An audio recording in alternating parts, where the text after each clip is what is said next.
여기는 계속 올라가는 지역이다라는 걸 얘기해 준 거나 마찬가지인 상황이기 때문에 이 정책을 너무 지금 정신없게 하고 있는 게 아닌가. 그리고 또 결정적인 문제가 있어요. 전세로 시작하려고 하지 말아라라고 자꾸 하는 거예요. 왜냐면 더 많이 오르거든요. 그게 뭐 좀 오르면 또 이자 내면 되지 이렇게 만만하게 생각할 일이 아니라니까요. 전세가 굉장히 많이 올라간다니까요.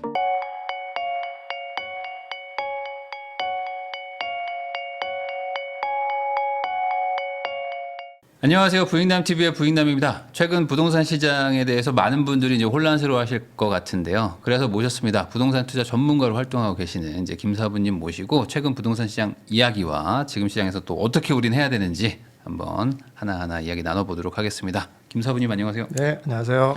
네. 또 요 최근에 아주 부동산 시장이 또 시끌시끌합니다. 특히 이제 토지거래허가 구역이라는 게 어찌 보면 되게 고가 지역의 비싼 동네들만 얘기를 하는 건데 그러니까요. 이거 가지고 지금 아주 뭐 부동산 관심 있는 분들은 다들 뭐 이거 잘됐다 잘못됐다 뭐 이런 얘기들 하고 있거든요. 그래서 이거부터 안 여쭤볼 수가 없어서 한번 요거 여쭤보도록 하겠습니다. 우선은 지금 토지 재지정하고 촬영일 기준으로 오늘 다시 이제 발효가 됐거든요. 그러면은 이 재지정 이후 한 4, 5일간 어떤 시장이었는지 좀 얘기해 주시면 좋을 것 같습니다. 그러니까 저는 사실은 정말 놀랐어요. 설마 그렇게까지는 안 하겠지. 이게 뭐 장난하는 것도 아니고 다시 재지정 뭐 얘기는 있었잖아요. 그러니까 오세훈 시장이 재지정 할 거다. 가격이 이렇게 계속 올라가면 재지정할 수도 있다 이러지만은 그냥 이제 겁주는 거지. 설마 그렇게 하면은 또 엄청 욕 먹는 거잖아요. 그러면은 뭐 이제 뭐 이게 장난하는 거냐 그런 것도 계산하지 않고 정책을 하는 거냐 이게 너무 욕 먹을 게 너무 뻔하기 때문에 당연히 그러지는 않을 거다. 그래서 심지어 그런 유튜브를 제가 만들려고까지 했어요. 그 정도는 아니다. 절대 그러니까 그럴 가능성이 희박하다. 근데 안 하기를 정말 잘했다라고 생각이 들 정도로 저 깜짝 놀랐고 이런 사례는 거의 처음이지 않을까. 이렇게 그러니까 완전히 자기 정책 실패를 자인한 거잖아요. 이게 어떻게 보자면은 물론 이제 정말 긍정적으로 보자면은 이 정책이라는 게 시장에 따라서 우리는 고집 부리지 않고 빨리 이렇게 융통성 있게 대처할 수 있다. 이렇게 이제 긍정적으로 볼 수도 있겠지만은 뭐 어쨌든 그래도 전자 쪽이 가깝지 않습니까? 이렇게 그런 정도도 생각 못하고 정책을 함부로 한다는 것 자체가 굉장히 이제 비난받을 그런 상황에 놓여 있어요. 근데 그런 비난을 감수하면서까지 이렇게 했다는 게 정말 일단은 충격적이고요. 지금 뭐 시장 분위기는 뭐 토호제로 지정된 데들은 그 며칠 사이, 그러니까 오늘 전까지죠. 오늘 전까지 뭐 이제 이미 하려고 마음 먹었던 사람들은 일시적으로는 하여간 뭐 매도 우위 시장, 매도 우위 시장이 일단은 펼쳐졌었습니다. 일단은. 그런데 이제 오늘 이후부터는 조금 달라지겠죠. 당연히 매수를 함부로 붙을 수가 없으니까 이제 매도 우위에서 다시 이제 일단은 어쨌든 매수 우위 쪽으로 돌아갈 거라고는 보여지지만 하여간 그 며칠 사이에는 완전 매도 우위가 돼가지고 굉장히 이제 좀 혼란한 시장이었었죠. 최근에 뭐 이제 막 급매물도 막 나오고 뭐 이제 약간 뭐 버티던 매물도 나오고 해서 막 시장이 뭐 같은 동네인데 막 가격이 막 1억씩 막 차이 나고 뭐 이런 거래들이 막 찍히고 있더라고요. 이제 그만큼 이제 이 막판 쏠림 현상. 저도 전화 많이 받았거든요. 뭐 전화 많이 받으셨을 텐데 지금 사야 되나요? 저 일요일 날이라도 가서 살까요? 뭐 이런 얘기도 있었거든요. 최근 말 그대로 며칠 사이에 집을 산 분들은 마음이 뭐 조급해서일 수도 있을 텐데 이분들의 선택은 어떻게 판단하세요? 지금 사는 게 맞았을까요? 사실은 토지를 지정을 했다가 풀었다 해서 이런 일이 벌어졌다고 보기는 조금 어려워요, 사실은. 그러니까 저는 어떻게 보냐면 일단 일종의 촉매제 역할을 했다. 그러니까 원래도 지금쯤 타이밍에 단기적인 상승이 일어날 수밖에 없는 상황이었거든요. 그러니까 왜 그러냐면 전체적인 흐름상으로 봤을 때 일단 계속 이렇게 작은 사이클을 계속 그릴 수밖에 없는 상황이었단 말이죠. 그러니까 우리가 다 알고 있다시피 공급이 부족한 상황이고 그렇게 되면은 그런데 외부 충격은 딱히 없는 상황이고 거기에다가 금리는 낮아질 수밖에 없는 상황이고 자꾸 경기가 안 좋으니까 그러니 부동산을 매수하는 쪽 입장에서는 자꾸 유리한 상황이 펼쳐질 수밖에 없고 또 매수를 하고 싶어지는 거죠. 공급이 없으니까. 그러다 보면 가격이 너무 오르면 매수자가 빠지고 가격이 다시 좀 내려가는 것 같으면 다시 매수자가 붙고 계속 그럴 수밖에 없는 상황이었거든요. 그러니까 지금 한 2월쯤 전에 제가 여기서 나와서도 한번 옛날 얘기했지만 한 2월 정도까지 보고 있다 이렇게 봤었는데 그러니까 그런 시간이 딱 된 거죠, 사실은. 그래서 어차피 오를 수 있는 단기 상승할 수 있는 그런 타이밍이 됐었는데 거기 완전히 불을 붙여버린 거죠. 예, 이렇게 토호제 풀어줬다가 해줬다 이렇게 되니까. 예, 그러면 오히려 요번에 뭐 소위 말하는 급매물들도 좀 나온 적이 있는데 그런 거 잡으신 분들은 뭐 차라리 뭐 한 1, 2주 전에 막 더 비싸게 산 거보단 나을 수도 있겠다. 뭐 이렇게 볼 수도 있겠네요. 사실은 예, 뭐 잘한 거죠. 이렇게 뭐 잠기기 직전에 뭔가 산다는 거를. 아 그러면 이번 그것도 실제로 또 우리가 그 토호제를 하면서도 어떤 일이 있었는지를 다 봐왔잖아요. 사실 토호제를 했다고 해서 거래만 줄었을 뿐이지 가격이 떨어지질 않잖아요. 그러니까 사실은 어떻게 보면 토호제라는 게 여기는 계속 올라가는 지역이다라는 걸 얘기해 준 거나 마찬가지인 상황이기 때문에 사실은 거래만 안 될 뿐이지 버틸 수 있는 사람이 들어갔다라고 하면 가격은 계속 오르고 결국 실수요자가 또 들어와서 사고 그럼 다시 높은 가격에 팔고 가장 대표적인 게 압구정동 같은 사례잖아요. 계속 가격이 오르는 것처럼 그렇게 될 가능성이 높다라고 봐야 됩니다. 이번에 그 정부가 얘기한 것 중에 하나가 이제 외지인 거래 비율이 되게 높았기 때문에 뭐 규제할 수밖에 없다. 뭐 이런 얘기도 했었는데 사실 뭐 갭 투자를 막아놨었던 게 이제 과거 이제 몇 년간의 일이고 이제 갭 투자를 어찌 보면 허용하는 게 이제 토지거래 허가구역 해제니까 외지인 입장에서는 사는 거가 뭐 당연한 거잖아요. 어찌 보면. 그렇죠. 그러니까 반대로 얘기하면 재지정되기 직전에 또 이제 지방에 계신 분이나 돈이 좀 여유가 적으신 분들은 지금이라도 뭐 전세 끼고 사자라고 하는 분들이 좀 있었을 것이다. 그러면 이번에는 좀 요것도 한번 여쭤보겠습니다. 이게 지정된 지역이 상당히 범위가 넓거든요. 그래서 예전에는 동수준이었는데 이제는 구수준으로 이제 넓혔는데 이렇게 더 확대해서 재지정한 거 이것도 좀 또 하나의 좀 충격이었던 것 같은데 이거 어떻게 보십니까? 일단은 조금 오세훈 서울시장 측에 지금 하고 있는 거에 대해서는 조금 답답한 마음이 듭니다. 사실 일단은 저는 토지거래 허가를 풀어줄 때부터 그러니까 토지 허가 자체는 사실 별로 올바른 게 아닌데 그렇다고 해도 토지거래 허가를 푸는 시점이 사실 좋지 않았거든요. 왜 그러냐면은 앞뒤가 안 맞는 게 토지거래 허가를 해놓고서도 가격이 떨어진 게 아니었거든요. 계속 가격이 올라가고 있었단 말이에요. 그런 상황인데 토지거래 허가를 풀면 당연히 더 가격이 올라갈 수밖에 없는 상황이고 그거에 대한 이미 바로미터가 반포가 돼 있단 말이에요. 반포는 훨씬 더 많이 올라갔잖아요. 그런 상황이니까 풀어놓으면 반포같이 가격이 쭉 따라 올라갈 수 있을 거라는 것을 웬만한 전문가들이 보면 다 알 수 있는 상황이었거든요. 근데 그런 상황에서 풀어줬다는 것 자체가 일단 문제인데 그러고 나서 또 급하니까 또 재지정했다는 것도 문제고 또 지정을 해놓는데 그걸 갖다 또 그냥 진짜 그야말로 동단위로 해가지고 피해 없게 하는 것도 아니고 그야말로 아무 관련도 없는 그야말로 거래가 조금 돼야 되는 그런 데까지도 모조리 토지거래 허가를 묶었다는 거는 이 정책을 너무 지금 정신없게 하고 있는 게 아닌가 사실 그런 생각이 들 수밖에 없습니다. 그러다 보니까 이제 선의의 피해 지역들이 좀 몇 개 나오고도 있거든요. 특히 이제 용산 같은 곳도 막 한남동 이런 것만 있는 게 아니라 정말 다홀로 아파트들 막 이런 것도 많은데 그런 거 좀 다 묶이고 가장 큰 피해가 이제 위례인 것 같아요. 위례는 세 개의 지자체가 모여 있는 동네인데 송파만 딱 이렇게 또 묶이거든요. 그러니까 이런 뭔가 또 한 번에 약간 졸속 행정 같은 느낌도 좀 들기도 하는데 맞습니다. 이렇게 이제 대규모로 묶게 되면 결국에는 매수할 수 있는 그 지역 자체가 많이 줄어들다 보니 옆에 동네로 약간 풍선 효과 일어날 것이다 이렇게 예측하시는 분들도 많거든요. 이건 어떻게 보십니까? 사실 앞서도 말씀드렸지만 일단 타이밍상 좀 가격이 오를 수 있는 타이밍이었었기 때문에 이런 게 촉매 역할을 했기 때문에 결국 풍선 효과도 일어날 수밖에 없다. 사실 그렇게 보여지고 일단 토제된 지역들을 쉽게 살 수 없으니까 그것이 옆에 지역으로 퍼져나가는 거는 거의 뭐 확실하다 이렇게 보여집니다. 그럼 바로 인접 지역부터 좀 이렇게 일어난다고 볼까요? 일단은 근데 사실은 꼭 너무 인접 지역이라는 개념은 좀 지금 너무 매스컴에서 자꾸 그러니까 진짜 풍선 효과처럼 얘기를 해서 인접으로 이렇게 갈 거다라고 얘기하는데 인접이라기보다는 사실 어떻게 보면 우리가 늘 보는 것처럼 좀 수요가 많이 원래도 많이 몰리는 곳 그러니까 뭐 새 아파트라든지 새 아파트가 될 곳이라든지 이런 곳이 내 가까운 데 쪽부터 이제 가격이 올라간다 이렇게 봐야 되겠죠. 그러니까 뭐 막말로 말해서 동작구에 나홀로 아파트가 동작구라서 막 올라간다 이러지는 않을 거라는 거죠. 그러니까 결국에 뭐 인근 지역들 중에서 원래 또 좋은 곳들은 어쨌든 좀 수혜를 받을 수 있다. 그럼 반대로 지금 지정된 곳들은 어쨌든 악재는 악재라고 그렇다고 봐야 되겠죠. 수요가 어쨌든 한 절반 이상 줄어드는 거니까. 그렇죠. 예.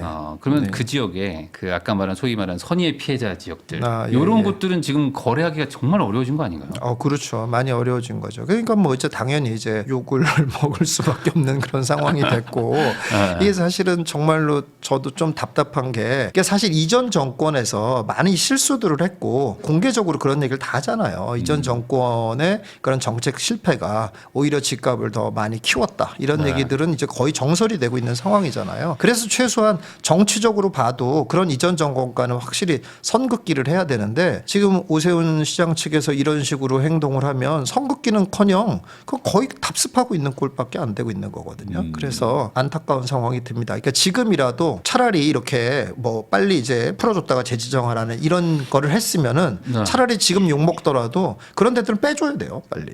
지금이라도 차라리. 그럼요, 빼줘서 그래서 정책적 실수를 차라리 인정하고 그런 부분들을 빼줘서 문제 없도록 하는 게 더 맞죠. 저도 그건 한번 생각해 볼 필요도 있는 지점인 것 같아요. 왜냐하면 어차피 한번 실수를 한 거 이대로 또 끌고 가버리면 진짜 이제 문제가 더 커질 수 있는데 그렇죠. 그러면은 이런 얘기 하시는 분들 요즘에 있거든요. 이 토지가 이제 아파트만 지정됐기 때문에 그 강남 3구 용산 이런데 이제 오피스텔이나 빌라 뭐 이런 쪽으로도 풍선 효과가 일어날 수 있다.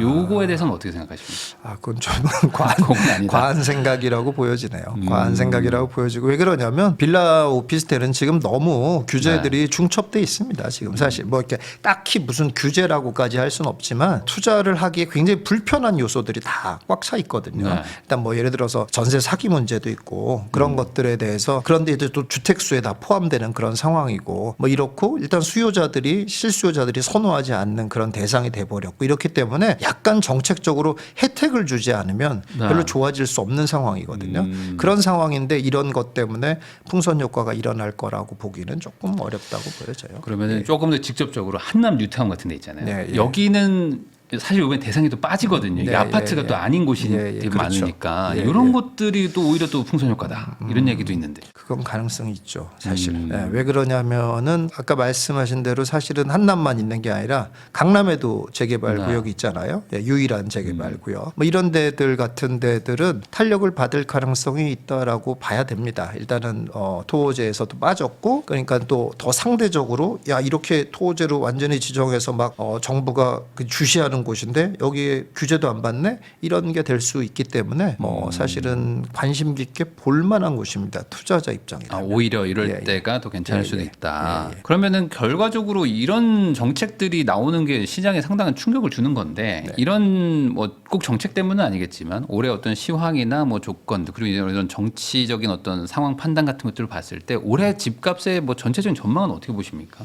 전체적으로는 일단은 상승 타이밍에 와서 단기적인 상승이 이제 이루어질 수밖에 없는 상황이라고는 봐요. 근데 다만 이제 우려하는 것처럼 그러면 이제 뭐 풍선 효과가 일어나 가지고 여기도 다 재지정되는 거 아니냐 이런 우려들을 하잖아요. 근데 그렇게 우려될 만큼 등할 수 있는 상황은 안 될 거다라고 보여집니다. 그건 왜 그러냐면 매수자가 그렇게 따라붙을 수 있는 매수자의 폭이 그렇게 넓지가 않아요.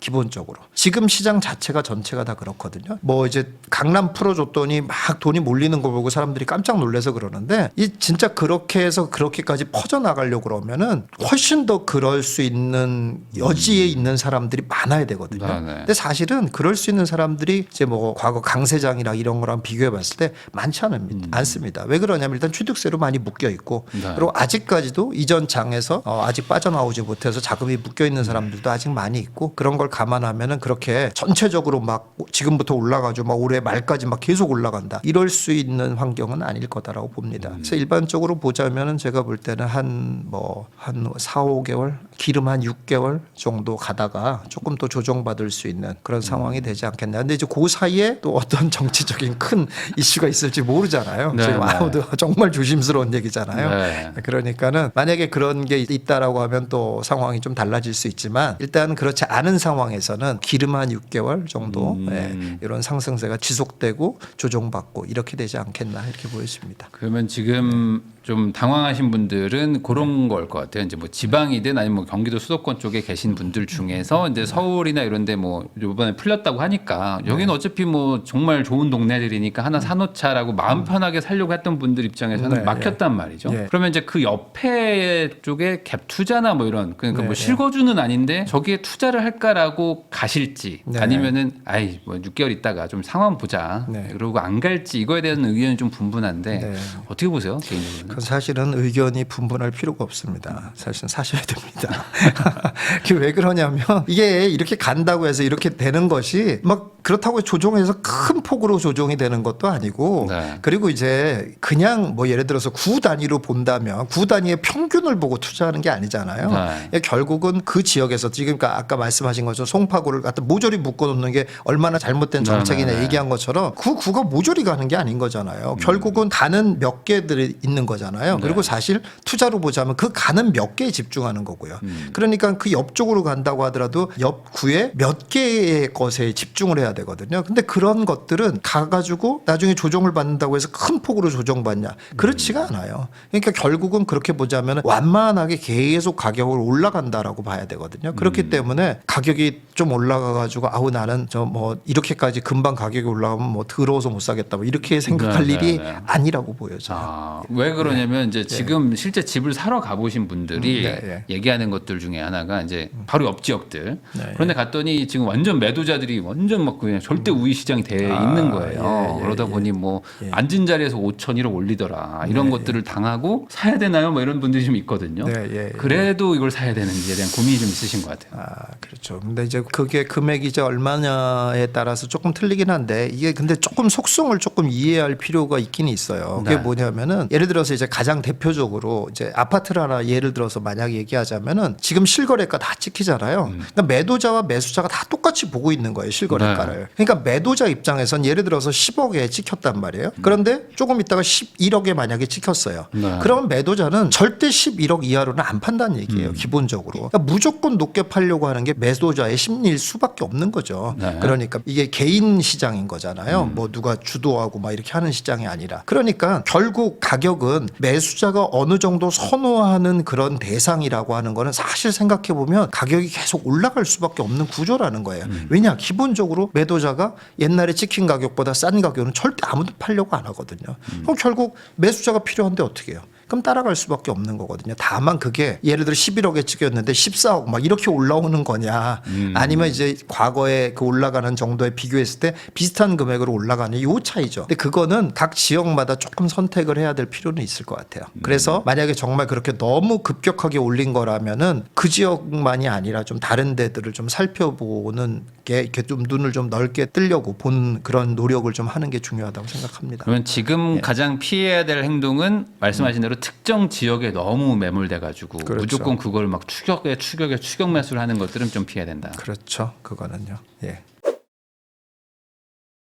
김 사부님하고 이야기 나누고 있는데요. 이번에는 좀 대출 얘기 한번 해보겠습니다. 지금 대출 관련해 가지고도 사실 막 정책이 막 바뀌고 있던 와중에 지금 토호제가 나와가지고 다들 좀 조용해지긴 했는데 지금 뭐 대출 규제를 막 더 하겠다 뭐 이렇게 정부가 또 엄포를 내놓은 것도 있고요. 집값 올라가면 뭐 더 규제한다. 그런데 또 한편에서는 또 막 대출 금리 내려가고 있다 이런 상황인데 지금 대출 관련해서 전체적인 시황 한번 정리해 주시면 좋을 것 같습니다. 솔직히 뭐 대출 얘기도 보면 솔직히 그것도 답답한 마음을 또 금할 길이 없는데요. 뭐 전세 대출 막는다 뭐 이런 것들이 조금 너무 어이가 없어요. 가장 뭐 예를 들어서 주인이 바뀌는 거. 주인이 바뀌는 경우에 그럴 때 이제 전세 대출을 안 해주겠다. 주인이 바뀌면서 이제 전세 맞추잖아요. 갭 투자 할 수 있는 대출 거, 그런 거 뭐는 전세 대출을 안 해주겠다. 뭐 이렇게 얘기를 하는데 그게 뭐 대출을 굉장히 규제하는 것처럼 자꾸 착각을 하는데 아무런 실효성이 없는 거거든요. 사실은 그렇게 하면 얼마든지 편법을 할 수 있는 방법이 있거든요. 주인이 새로운 세입자까지 맞춰놓은 다음에 바꾸면 되거든요. 그런 방법들이 있기 때문에 아무 실효성이 없어요. 사실 그런 무언가 하면은 뭐 예를 들어서 선순위 근저당이 있는 거 그걸 갚아주면서 하는 거 이런 거 안 해주겠다 이렇게 얘기하는 건데 그것도 또 어이가 없는 게 왜 그러냐면 그거 사실 은행이 해야 될 일이에요. 그거는 개인이 하는 게 아니잖아요. 왜 그러냐면 돈 빌려주는 사람이 자기 권리를 명확하게 해야 되는 거잖아요. 그걸 왜 전세 대출 받는 사람이 그 권리를 받아야 되는 거 사실 돈 빌려주는 사람이 지 돈 날릴까 봐 잘 봐야 되는 거잖아요. 그러면 정확하게 그 돈이 근저당을 해결하는데 딱 들어가는지를 명확하게 체크하면 되거든요. 은행이 동시에 서류 받아가면서 하면 아무 문제도 안 생기거든요. 근데 그런 거를 안 해주겠다고 하는 것이 무슨 뭐 대출 전세 대출을 규제하는 것처럼 지금 이렇게 얘기를 나오고 있거든요. 이제 이런 조금 눈 가리고 아웅식의 그런 이제 대출 규제라는 게 좀 답답하고요. 근데 이제 전체적으로 실수요자 입장에서는 대출은 어쨌든 간에 그런 눈 가리고 아웅이 됐던 뭐랬든 간에 조금 불편하게 다가오고 불편해지는 건 사실입니다. 그리고 이제 거꾸로 정책적으로 사실 금리가 낮아지고 있는데 대출 금리를 올리겠다. 이제 주택에 관해서는 올리겠다. 이런 부분들 이런 것들이 굉장히 조금 불리해지고 있는 건 사실이에요. 예, 그래서 암만 해도 그런 대출을 이용해서 부동산을 살려고 하는 사람 입장에서는 조금 과거보다는 조금 힘들게 될 거라고 봐야 될 것 같습니다. 그래서 이게 또 복잡해지는 게 이제 대출 규제가 또 강해지기 전에 지금 사야 되는 거 아닌가라는 생각으로 또 갈 수도 있는 거잖아요. 그러니까 대출 규제를 한다고 사람들이 안 사야겠다가 아니라 야, 그러면 문 막히기 전에 빨리 가자라는 것도 생길 수도 있는데 지금 이런 정부의 대출 규제 어떤 뭐 정책이나 아니면 어떤 기조 같은 것들이 대세적인 영향을 줄 수 있을 거라고 보십니까? 아니면 그냥 이거는 어쩔 수 없다. 아니 영향을 줄 수는 있죠. 당연히 그러니까 대출이라는 건 아주 부동산에서 큰 영향을 미치는 거기 때문에 영향을 줄 수 있긴 한데 대세까지 영향을 미칠 만하지는 않다고 보여져요. 예, 그렇다고 해서 갑자기 막 금리를 어마어마하게 올릴 수 있는 것도 아니고 대출 비율을 뭐 갑자기 줄일 수 있는 것도 아니기 때문에 일단 가격이 조금씩 올라갈 수 있는 거예요. 뭐 그런 단적인 예가 뭐냐면은 사실은 뭐 대출을 하나도 안 해줘도 안 해준다고 하더라도 현금으로 막 몇십억씩 사는 사람들이 어디서 그렇게 많이 생기는 거지 하는데 막 사잖아요. 그런 걸 보면 대출이 조금 낮아졌다고 해서 대출 폭이 낮아졌다고 해서 전체적으로 부동산을 살려는 그런 수요 자체를 막기는 좀 어렵지 않겠냐 이렇게 보였습니다. 예전에도 보면 대출 규제 할 때도 막 가격만 올라갈 때도 있고 반대로 대출 풀어줘도 뭐 가격 내려갈 때도 있고 하니까 결국은 이제 심리가 중요할 텐데 지금의 심리는 어떤 뭐 규제로는 좀 잡히기는 그래도 좀 어려운 약간 뭐 상승세에 있다 정도로 이제 정리하면 되겠네요. 정부가 이런 얘기도 했었거든요. 저번에 이제 디딤돌 대출 수도권 쪽은 금리를 오히려 더 올려버렸어요. 그리고 이제 지방은 낮춰주겠다 해가지고 지방 집 사세요 정책을 좀 살짝 발표한 게 있단 말이죠. 이런 대출 금리를 낮춰준다고 해서 지방을 살 것 같으세요? 어떻게? 어렵죠. 예, 그런 정도로 가지고는 어림도 없고요. 근데 다행스럽게 여권에서 그 발의가 됐더라고요. 지방은 취득세, 양도세, 뭐 종합부동산세에서 면제주자. 그러니까 면제라는 게 이제 뭐 주택으로 취급하지 말아주자. 이렇게 지금 발의는 되어 있더라고요. 지금. 저는 그건 꼭 통과돼야 된다고 생각을 합니다. 그래서 그거를 해야지만이 지방 부동산이 살아날 수가 있거든요. 그래서 취득세에서 특히 제해줘야죠. 그래서 주택수에서 제해줘서 지방 부동산은 막말로 말해서 몇 개를 갖고 있든지 간에 그렇다고 하더라도 그것이 영향을 미쳐서 수도권에 집을 사는데 지장을 주는 일이 없도록 해야 된다 이거죠. 그게 또 영향을 미쳐서 종부세가 합산되는 그런 일이 없게 이제 이렇게 만들어줘야 이제 그 정도 돼야 지방 부동산이 살아날 수 있는데 저는 뭐 합의될 가능성도 좀 있다고 봅니다. 그거는. 예, 왜냐하면 이제 사실은 이제 지금 야권의 색깔로는 당연히 반대해야 되는 상황이고 이미 취득세를 그렇게 풀어주겠다는 것도 반대돼 가지고 아무런 진전이 없는 상황이잖아요. 그런데 지방 부동산은 지금 너무 상태가 안 좋습니다. 너무 상태가 안 좋아가지고 야권도 반대를 하게 되면 표에 영향이 많이 미칠 수 있는 상황이거든요. 그렇다면은 지방 부동산의 그런 취득세 문제는 해결될 가능성도 올해 안에 좀 보이지 않나 이렇게 기대가 좀 됩니다. 그러면 그게 만약에 통과된다고 가정하면은 지금 서울에 있는 좀 어느 정도 여윳돈 있는 분들이 다주택을 해가면서까지 지방으로 좀 갈 거라고 보세요? 일부 유인하는 효과가 분명히 있죠. 예, 아무래도 왜 그러냐면 이제 지방에 이제 신축 같은 것도 싼 것들이 굉장히 많거든요. 전세 금액 대비해서 싼 것들이 많이 있어서 그런 것들에 대한 임대 수요, 임대를 뭐 해도 정부가 아무런 뭐 그런 제재를 하거나 아무런 불이익을 주지 않는다라는 쪽으로 자꾸 유도를 하고 우리 옛날에도 그랬잖아요. 뭐 이제 그렇게 안 팔리고 그럴 때 제일 또 많이 유인했던 사례도 있는데 그게 뭐냐면 이제 양도세 네. 면제해주겠다는 거잖아요. 지금 사면 언제 팔아도 이 양도세 안 받겠다. 뭐 이런 정도의 당근을 좀 줄만 하거든요. 그렇다면은 굉장히 큰 거잖아요. 그럼 내가 이거 가지고 있으면서 그 동안은 뭐 조금 뭐 은행이자보다 좀 나은 월세 수익이라도 내고 있다가 네. 나중에 뭐 단 뭐 얼마라도 이득이 났는데 그거 내가 세금 한 푼도 안 내도 된다라고 하면 할 만하잖아요. 그 정도 당근은 제시해야 좀 유인이 되지 않을까 이렇게 보여집니다. 근데 이제 과거에는 그래도 뭐 인구도 좀 늘어나고 하던 시기였으니까 그나마 되지 지금은 이제 지방에 소멸한다는 거에 대한 공감대가 훨씬 더 큰데 여기서 과연 자기 돈을 지방에 넣을 것이냐 하는 거에 대한 우려가 좀 있으신 것 같긴 하거든요. 예전처럼 다시 또 돌아갈 수 있을까요? 아니 그렇기는 어렵죠. 근데 그렇다고 하더라도 지방도 또 지방 나름이지 않습니까? 지방이라고 너무 크게 막 이게 지방은 전체다 이래 뭐 이렇게 볼 수는 없잖아요. 지방도 이제 더 광역시도 지방이고 네. 예, 그리고 이제 또 큰 도시들이 많이 있잖아요. 그리고 그 중에서도 핵심적인 지역들이 있고 그러니까 이런 데만이라도 살려야 네. 약간 온기가 좀 돌 수가 있잖아요. 그런 뭐 모든 지방을 다 살릴 수는 없지만은 그런 데만이라 그런 핵심 도시만이라도 좀 살려야 되지 않겠냐. 그렇다면 그 정도 당근을 제시하면 그런 핵심 도시들은 살아날 수 있는 여지가 있지 않겠냐 이렇게 보여집니다. 네. 그래서 지금 얘기 나오는 것들 보면은 뭐 굳이 뭘 산다면 지방에는 좀 금리 혜택을 주겠지만 수도권 쪽은 금리를 인상한다 이런 얘기들 도는 거에다가 이제 뭐 서울에 집값 올라가면 대출 규제 더 한다라는 걸 보면 이게 전반적으로는 지금 하여간 뭐 서울 수도권에 집 사지 말라는 지금 기조는 계속 간단 말이죠. 네, 그렇죠. 그렇지만 이거는 뭐 대세적인 흐름까지 꺾기는 어렵다 이렇게 그렇죠. 네, 봐야 그렇습니다. 되겠죠. 이 원흉으로 지금 전세 대출 얘기들 계속 나오고 있는데 예, 전세 대출을 너무 많이 해주는 거 아니냐 해서 정부에서도 약간씩 눈치는 보고 있는데 전세 대출 규제 올해 안에 뭐 좀 얘기 나올 수 있을까요? 아, 그러니까 제가 이 전세 대출도 보면은 너무 답답한 마음이 드는 게요. 아까 제가 이렇게 눈 가리고 아웅이라고 얘기를 했잖아요. 전세 대출은 저는 본질적으로 잘못됐다고 생각을 합니다. 이 전세 대출을 이렇게 해주면 안 되는 거거든요. 전세 대출은 이렇게 해주게 돼서 언제부턴가 이제 지금은 전세를 정말 내 돈으로 하는 사람이 아무도 없다시피 해요. 네. 다 모조리 다 대출 받아서 합니다. 지금. 근데 그렇게 되면 뭐냐면 결국 전 국민이 다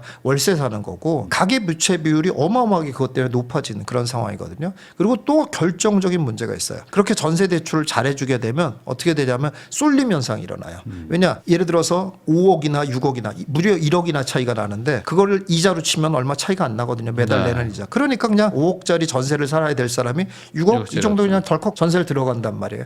그러니까는 더 쾌적함에 대한 선호도를 자꾸 높여다 보니까 자꾸 더 이제 더 좋은데 이러면서 전세가를 또 더 올리는 그런 현상이 벌어지고 정말 마지막 나쁜 점은 뭐냐면은 그렇게 전세 대출을 해주면 내 집 마련을 자꾸 미루게 돼요. 그러면은 아무래도 뭐 전세 살면 되지 뭐 이러다가 이제 나중에 자꾸 정말 본인의 재산을 형성할 수 있는 정말 골든 타임을 놓쳐버리는 거죠, 사실. 그래서 전세 대출은 한 번에 어떻게 줄일 수는 없지만 이렇게 눈 가리고 아웅 형태의 규제를 하는 게 아니고 대출 비율 자체를 자꾸 줄여줘야 돼요. 지금 막 80%씩까지나 대출해 주는 건 이건 다 월세 사르라고 하는 거잖아요. 네. 이거 줄여야죠. 왜 이렇게 많이 해줘요? 그러니까 70%, 60%, 50%. 저는 최대라고 해봐야 50%를 넘으면 안 된다고 생각합니다. 이렇게 자꾸 줄여줘야 돼. 그래야 가계부채 비율도 줄여지고 자기들도 노력해서 자기 재산을 어느 정도 만들어서 그걸 바탕으로 해가지고 집을 살 수 있는. 그러니까 옛날에는 전세가 그런 징검다리였던 거잖아요. 네. 그렇게 전세금을 모아가지고 내가 조금만 더 돈 보태서 집을 사야지. 이랬는데 지금은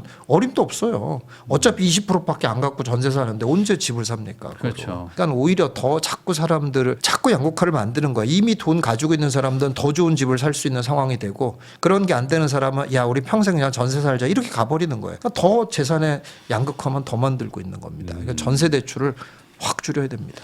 근데 이게 토어제랑 같은 논리일 수도 있는데 이렇게 전세가 좀 상승하고 뭐 전세 부족할 때 대출 규제를 줄이는 거가 이게 쉽지가 않잖아요. 보통 이게 전세가 빠질 때나 뭐 그렇게 하면 모를까. 그러니까 그 타이밍을 잡기가 참 힘든데 그럼에도 불구하고 지금 조금씩 좀 이렇게 낮추면 오히려 좀 부작용이 일어나지 않을까요? 아니요. 그래도 오히려 줄여야 그나마 토호제가 원래 원했던 집값 상승을 좀 막는 효과를 내요.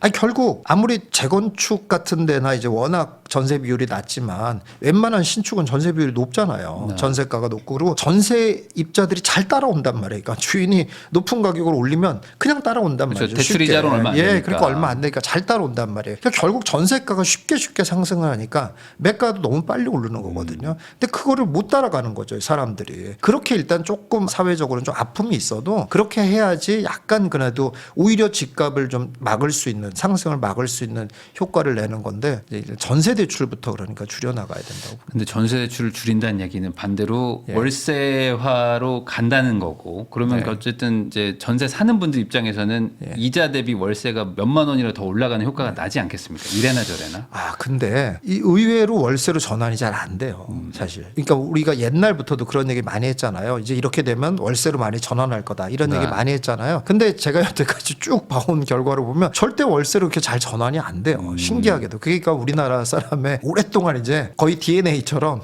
이 전세가 이제 완전히 우리 몸에 피 흐르고 있어요. 그래서 이제 월세로 산다는 거는 굉장히 일부, 그러니까 보통의 사람들은 대부분 다 굉장히 아깝게 생각을 합니다. 은행 이자를 차려야 된다. 예, 그렇죠. 은행 이자는 싸니까 훨씬. 예, 그러니까 어떻게 되냐면은 만약에 그렇게 해서 전세를 내가 따라갈 수 없는 상황이 되면 그 현실을 이제 받아들여야죠.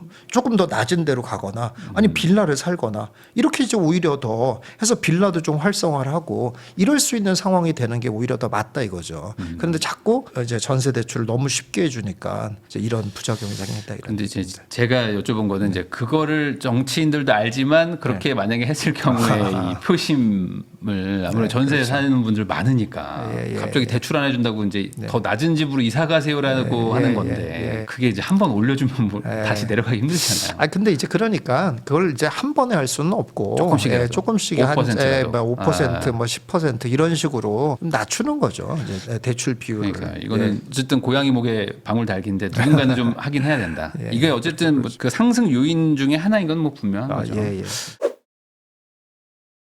그러다 보니 이제 약간 전세 대출을 규제한다기보다는 보증보험을 좀 이렇게 요율을 낮추면서 어떻게든 좀 약간 대출 규제 효과를 좀 내보려고 하는 것 같은데 보증보험의 어떤 그 요건 강화 요거는 뭐 잘하는 거라고 보십니까? 아, 그것도 별 좋은 적당한 정책은 아니라고 보거든요. 보증보험을 강화를 하게 되면은 어떻게 되냐면 지금 사실 아파트 같은 경우는 보증보험을 강화할 이유가 하나도 없어요, 사실은. 네. 이미 전세 비율이 막 50%밖에 안 되는데 네. 무슨 보증보험을 할 이유가 뭐가 있어요, 사실은. 결국 보증보험 강화라는 건 다 빌라 오피스텔에 해당되는 겁니다. 그러니까 오히려 빌라 오피스텔이 대체 수단으로, 그러니까 아파트의 대체 수단으로 어느 정도 활용이 돼야 되거든요.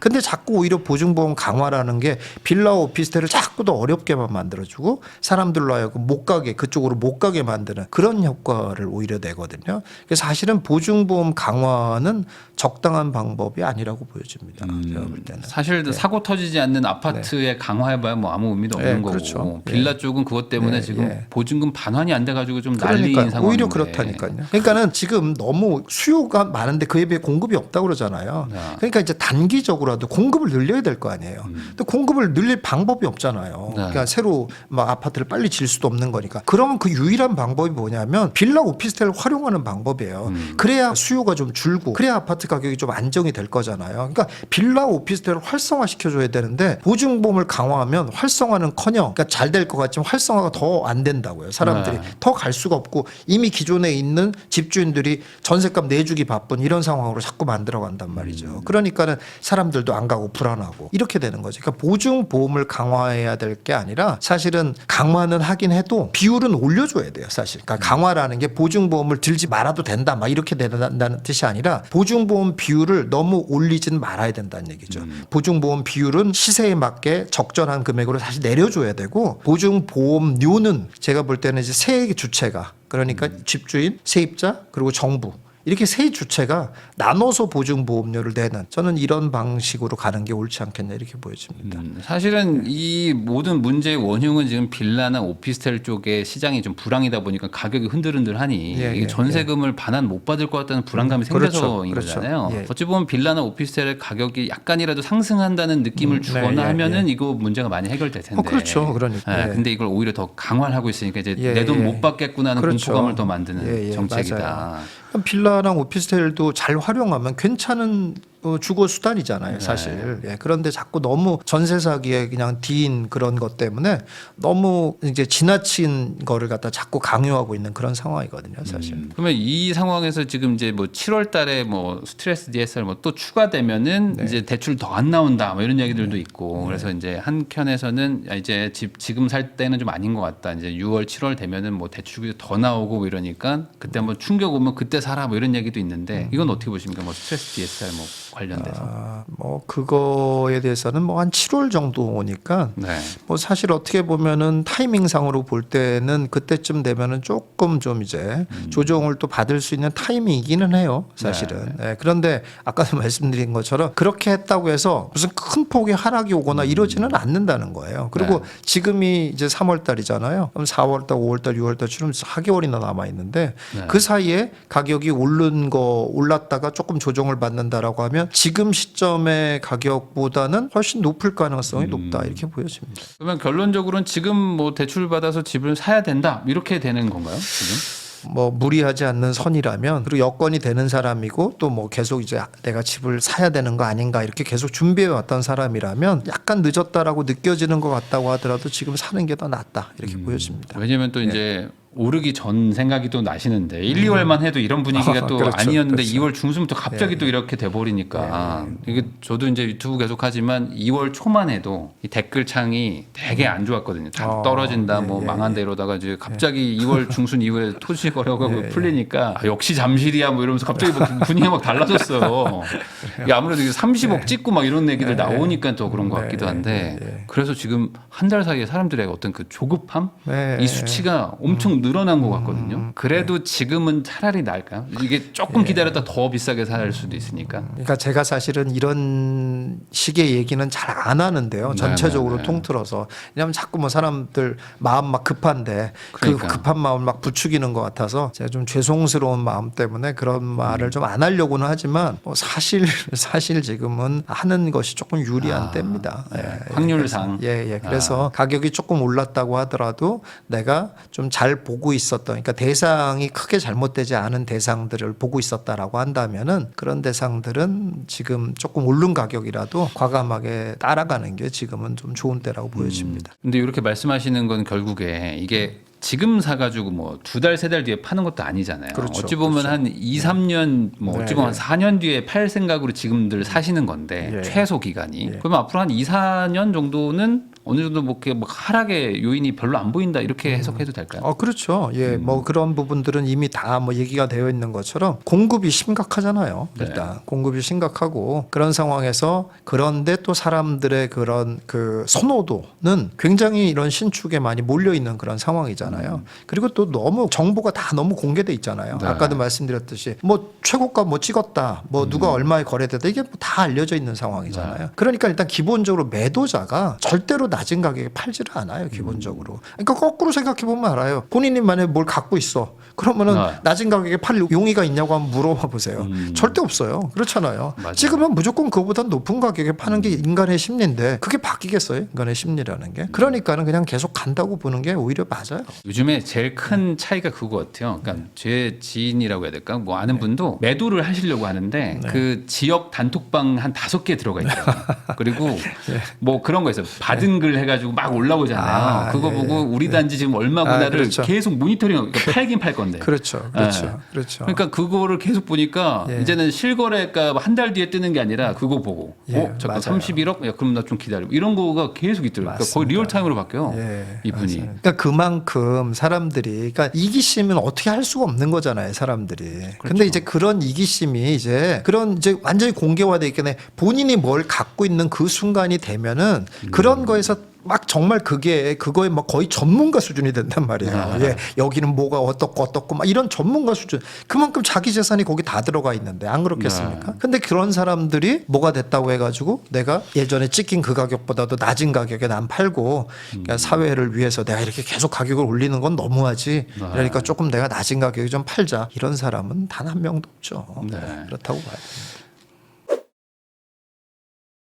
부동산 김사부 TV의 김사부님하고 지금 이야기 나누고 있는데요. 그러면 이번에는 이제 전세 관련해서 얘기를 한번 해보려고 하는데 저희 채널에 보면 이제 그 사연 신청 막 해주시는 분들 보면 거의 한 반 정도는 신혼부부들 그리고 이제 예비 부부라고 하시면서 뭐 내년에 결혼해요 뭐 어떻게 해요 하시는데 대부분 고민하시는 게 이제 매수보다는 그래도 뭐 전세 살다가 한 돈 모아서 좀 나중에 청약도 노려보다가 집 살게요가 많으시거든요. 네. 그러니까 월세 살게요는 거의 없으세요. 대부분 네. 전세인데 네. 이 전세로 이제 처음부터 시작하면은 약간 이게 인생이 좀 약간 좀 힘들어지는 네. 그런 과정들도 좀 공통적으로 겪으시는 것 같은데 네. 이 전세 사는 거 추천하십니까? 절대 추천하지 않죠. 절대 추천하지 않는다. 매수를 하는 게 좋고요. 네. 당연히 매수를 기반으로 해서 자꾸 그 재산을 늘려가는 게 맞는 거고요. 그러니까 아까도 말씀드렸듯이 전세라는 게 옛날이라고만 하면 그래도 전세를 살라고 할 수도 있어요. 거의 다 자기 돈이잖아요. 거기다 자기 돈으로 전세를 사는 거니까 그것만이라도 재산이 만들어지는데 지금 전세 산다고 말만 전세지 이게 전세냐고요. 다 월세지. 그렇죠. 예, 그렇게 사는 사람들이 무슨 언제 돈을 모으고 언제 어떻게 해요. 본인의 돈이 뭐 예를 들어서 1억 있으면 1억에 맞게 시작하는 게 맞는 거고 네. 그렇게 그게 정석이잖아요. 사실 생각해 보면은 자기 수준에 맞게 생활 수준도 만들어야 되는데 지금은 1억 가지고 있는 사람이 5억 수준에서 일단 산단 말이에요. 그러면서 재산을 어떻게 모으냐고요. 1억 수준이면 1억에서 일단 시작을 하면서 재산을 모아가면서 주거비를 줄여가면서 하는 이런 완전히 정석적인 그러니까 돈을 키우는 정석적인 방법 이런 것들이 변할 수가 없어요. 그러니까 사실은 그렇게 해야 되는데 지금의 전세를 살겠다고 하는 거는 그러면서 돈 모으겠다고 하는 거는 그야말로 그냥 너무 이제 기본이 안 돼 있는 얘기고 그러면서 결국은 청약해서 한번 이제 운이 이제 오기를 이렇게 바라는 그런 정도밖에 안 되는 거잖아요. 근데 그 운이 몇 명한테나 가냐 이거죠. 정말 빠르게 애나 3명이나 낳을 수 있는 그런 능력이 있거나 예, 뭐 부모님이 무슨 뭐 이렇게 뭐 많이 뭐 힘들게 모셔야 되는 상황이거나 이런 특수한 환경을 갖고 있지 않으면은 가능성도 없잖아요, 사실 청약이라는 것에. 근데 또 누군가 또 된다고 하니까 또. 그러니까요. 알겠습니다. 그러니까요. 그런 작은 희망을 바라보고 한다는 것 자체가 너무 어이없는 생각이죠. 그러니까 본인의 재산에 맞게 되도록이면은 집을 매수해서 시작을 하는 게 오히려 좋다. 근데 이런 얘기들 유튜브에도 많거든요. 근데 그럼에도 불구하고 항상 전세를 1순위로 두시거든요. 그 이유가 뭐라고 보세요, 혹시? 왜 이렇게 전세에서 시작하려고 하는 것 같으세요? 가장 큰 이유는 결국 그런 거죠. 이제 내 돈으로 뭘 사기에는 자기 마음에 너무 흡족하지 않은 거죠. 예. 그러니까 말씀드린 것처럼 내 1억 가지고 1억 가지고 살 수 있는 집이 뭐가 있겠어요. 네. 저 밑으로 가야 되잖아요. 근데 자기는 그 밑에는 보이지가 않는단 말이죠. 당장 뭐 예를 들어 서울이든 뭐 아니면 수도권 가까운 수도권에 살고 싶은데 저 밑으로 이렇게 이제 안 맞는 거죠, 자기는. 네, 네. 근데 이제 그런 부분이 가장 전세로 살더라도 일단 요 정도 수준에선 시작하자 이러고 싶은 마음인 거죠. 근데 그거를 이제 말을 해도 사실 그게 뭐 좋은 말씀 잘 들었습니다. 이게 안 되잖아요. 이게 현실적으로 이제 결혼한다는 건 어쨌든 양쪽에서 또 합의가 돼야 되는데 그런 것도 안 되다 보니까 아는데 어쩔 수 없어요 하면서 또 이제 대출 한 3, 4억 받아서 이제 5, 6억에서 시작하시는 것 같거든요. 이거 해결 방법은 결국에는 뭐 결단밖에 없을까? 정부가 좀 도와줘야죠. 정부가 전세 대출 줄여야 됩니다. 그래서 아예 그냥 싹을 잘라야 될까요? 그래서 조금 이제 힘들게 시작할 수 있게 해줘야 돼요. 제가 참 미안한 얘기지만 우리가 그런 정석을 좀 이해를 해야 될 것 같거든요. 이러잖아요. 그러니까 모든 세상의 모든 일이 고통 없이 얻어지는 게 없습니다. 그게 정석이잖아요, 사실은. 근데 그렇게 고통을 하나도 안 겪고 내 재산을 좀 키우고 싶다. 뭐 있을 수 없는 일이라고 봅니다. 그러니까 조금 이제 시작은 조금 약간 뭐 그렇다고 해서 막 엄청 고통스러워 이렇게 살라는 게 아니니까 이제 그런 것들을 해볼 수 있고 이제 얘기하신 김에 갑자기 생각난 건데 저는 뭐 신혼 부부들한테 이런 거 조언해요. 어떤 거 조언하냐면 조금 재건축 오래 남은 데 들어가서 살아라. 매수로. 그런 거 해볼 만하거든요. 25년 차 뭐 이런 거. 그거보다는 뭐 꼭 연수는 뭐 됐어도 이미 뭐 이제 구역 지정 같은 건 다 됐는데 아직 초기 상태. 그래도 이제 초기잖아요. 갈 길이 멀잖아요. 사업 시행도 받아야 되고 뭐 할 거 많잖아요. 그러니까 사업 시행 전에 있는 거. 그렇지만 입지도 좋고 그리고 재건축인 거. 그러면 뭐 평수가 16평, 뭐 19평 이렇잖아요. 근데 그런데 이제 가봐야 뻔하지 않습니까? 뭐 주차도 심각하고 막 이렇잖아요. 근데 그런 데 같은 데 들어갈 승산이 있거든요. 그게 멀리 있지도 않아요. 뭐 강동에도 그런 아파트들이 있거든요. 그런 역 주변에 그것도. 그렇게 이제 금방 이제 조금 눈치 있는 분들 금방 아시잖아요. 그런 재건축 단지들이 있단 말이에요. 그런 데들 아직 많이 남았거든요.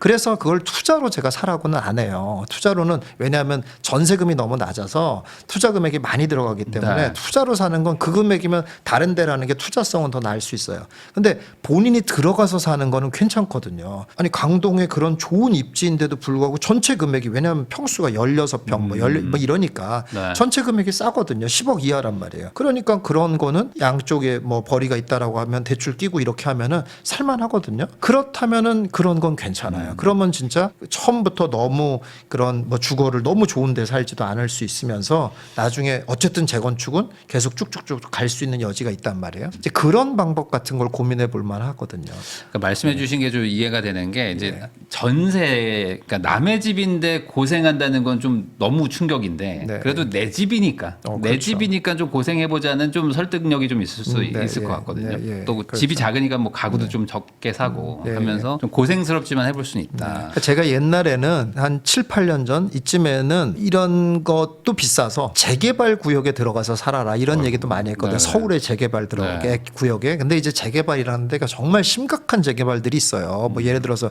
이문 같은 데들 이런 데들은 정말 가서 보시면 정말 심각했었거든요. 네. 정말 뭐 화장실 밖에 있고 막 이런 심각한 거였는데 그렇지 않은 재개발도 있거든요. 그런 재개발인데 그 재개발 구역 안에 이렇게 다 지정이 돼 있단 말이죠. 막 다 쓰러져가는 집만 아니라 멀쩡한 빌라 같은 것들이 껴 있거든요. 그런데 들어가서 살면 이거 무조건 돈 버는 거예요, 그냥. 예, 거기 세월만 지나면 그냥. 예, 이런 것들은 되게 해볼 만하거든요. 근데 실제로 그렇게 해서 굉장히 돈을 많이 번 그런 이렇게 재산을 꽤 이제 자본을 마련한 그런 신혼부부들 꽤 있거든요. 그러니까 그런 것들을 지금은 근데 지금은 이제 서울에 있는 재개발들이 그럴 수 있는 데들이 좀 많이 없어졌어요. 그러니까 지금도 찾아보면 있긴 하지만 근데 이제 아까 말씀드린 강동의 그런 재건축 같은 데들은 뭐 그런 걸 지금도 실현해 볼 만하거든요. 그래서 그냥 그렇게 한번 젊을 때 좀 소유권을 얻는 대신에 좀 고생하면은 나중에 좀 빛을 볼 수도 있다. 네. 근데 이제 젊을 때 고생 안 하려고 하니까 더 좀 꼬일 수 있다. 이렇게 좀 정리할 수 있겠네요.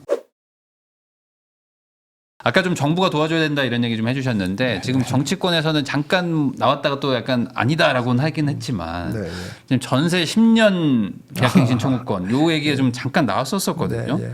그러니까 전세 10년을 살게 해주겠다 이런 식으로 점점 약간 임차인의 권리를 이렇게 강화시키는 요거가 뭐랄까 취지는 뭐 좋을 수 있지만 이게 결과가 안 좋을 수 있지 않습니까? 어떻게 그렇죠. 생각하십니까? 아유, 큰일 날 얘기죠. 그럼 뭐 사유재산권을 완전히 침해하는 건데 그럼 누가 주인인지 모르는 거잖아요. 그럼 누가 주인인 거예요? 그건 임차인이 주인인 거잖아요. 완전히 이제 그거는 뭐 당연히 비난을 받을 수밖에 없는 사회이고 사회의 기조 자체를 흔드는 말이기 때문에 당연히 안 되는 건데 저는 사실 그걸 보면서 조금 안심을 했던 게 뭐냐면은 우리나라 사람들이 어쨌든 정치라는 건 대중의 눈치를 보는 거잖아요. 네. 우리나라 사람들이 다행히 이렇게 극좌도 아니고 극우도 아니고 중도가 많구나. 그러니까 이제 그런 것에서 조금 안심을 해요. 그러니까 정치인들은 극좌 극우들이 있고 뭐 이런 식으로 갈 수 있잖아요. 네. 근데 결국 표를 얻어야 되는데 그 표를 줄 수 있는 사람들은 대부분 그래도 중도가 아직은 좀 많다. 그러니까 요새 이제 정치 부분에서도 제일 염려를 하는 게 그런 거잖아요. 유튜브 알고리즘 때문에 네. 자기가 한번 생각한 것만 계속 도니까 막 사람들이 자꾸 극단으로 막 가는 거잖아요. 자꾸 가짜 뉴스들 들어가면서 네. 그게 진짜인 줄 알고 막 이렇게 가는 거잖아요. 근데 그런 게 굉장히 우려스러운데 그런 와중에서도 결국 그래도 중도파들이 아직은 우리나라가 많다라는 게 조금 안심이 됩니다. 그래서 이제 그런 것들은 실행이 될 수도 없고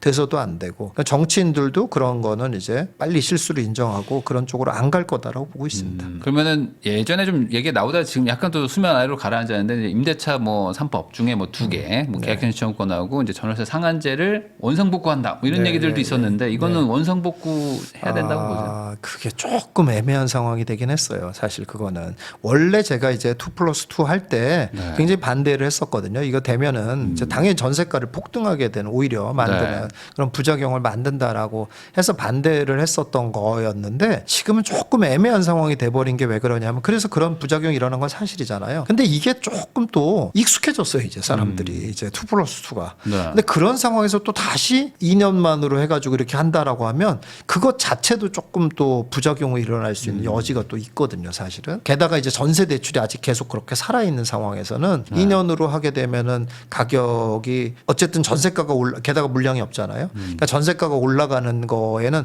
아무런 도움이 안 되는 거죠. 계속 이제 더 전세가를 올릴 수 있는 풀면 전세가도 갑자기 또 튈 수 있다. 그럴 수 있는 그러니까 이제는 거꾸로 이제 모든 데가 다 그렇게 올릴 수 있어 버리니까는 네. 그럴 수 있는 약간 부작용이 있을 수 있다는 것이 좀 약간 불안하긴 한데요. 그래서 조금 이렇게 어떤 결과가 나올지가 조금 애매한 상황이긴 한데 그래도 2+는 조금 없어지는 쪽이 조금 낫지 않겠냐 이렇게 보여집니다. 뭐 예. 부분 완화라든지 뭐 그래서 또 대안을 얘기하는 건 플러스 2를 없애기는 조금 애매하니까 그 상한제 5%라도 조금 뭐 열어준다 정도로 이제 완화를 얘기하는 것도 있더라고요.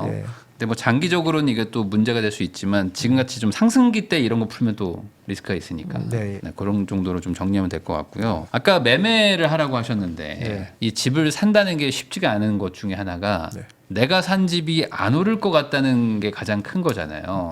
그러다 보니까 우선 돈을 좀 더 모으면 대출 끼면 한 1, 2년 있다만 사면 지금 살 수 있는 것보다 훨씬 더 좋은 거 살 것 같은데 지금 살려니까 이거는 안 오르려갈 것 같아. 또 지금 또 빠질 수도 있을 것 같고 요걸로 계속 그 도돌이표로 도는 것 같거든요. 돈이 적을 때 그래도 매수를 한다? 이거는 오히려 돈 벌 확률이 좀 낮은 거 아닐까요? 어떻게 보세요?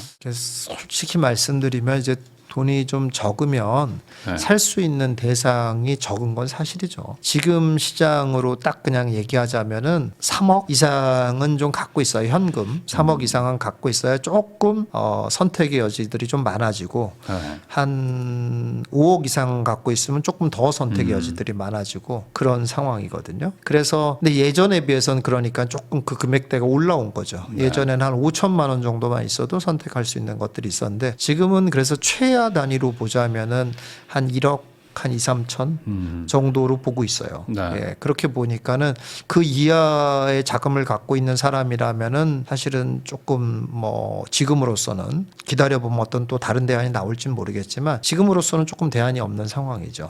근데 이제 그래도 이제 뭐 예를 들어 지금 이제 1억 2천 정도 이 정도가 이제 최하한선이라고 말씀을 드렸는데 그 정도 있는 사람 입장에서도 그런 게 막 널려 있냐 그렇지는 또 않거든요, 또 사실. 그러니까 이제 그런 걸 조금 발견하고 공부 하는 거는 조금 어려운 일이긴 하죠, 사실. 이 1억 2천에는 신용대출을 제외한 걸 그렇죠. 말씀하시는 순전히 거죠? 현금, 현금 그러니까 1억 2천. 신용대출 받고 하면 뭐 한 2억 정도까지도 이렇게 단기적으로는 쓸 수 있는 분들이 집을 살 수 있다. 그렇다면은 되고요. 뭐 신용대출을 받더라도 하여간 현금이니까 그걸 이제 본인이 어쨌든 뭐 커버할 수 있는 정도의 대출 수준이라면 뭐 그건 포함해도 되죠. 그건 포함해도 돼서 하여간 그렇게 마련할 수 있는 현금 기준인 거죠. 그러니까 뭐 예를 들어 5천 진짜 내 돈은 5천밖에 없는데 신용대출 7천 받아가지고 1억 2천 만들 수 있다면 할 수 있죠. 그래서 이게 아마 시청하시는 분들 중에 상당수가 뭐 저랑 뭐 지금 예비 부부인데 합치면 한 1억 정도 돼요. 뭐 이러신 분들 좀 있거든요. 이제 결혼 자금 빼고 나면 현실적으로 뭐 30대 중후반에 뭐 그 정도가 있는 것 같아요. 그렇죠. 근데 이걸로 못 살 것 같아요가 많거든요. 그렇죠. 그럼 이런 분들은 차라리 그냥 전세 한 번 더 살면서 그냥 돈을 모아야 될까 어떻게 보세요?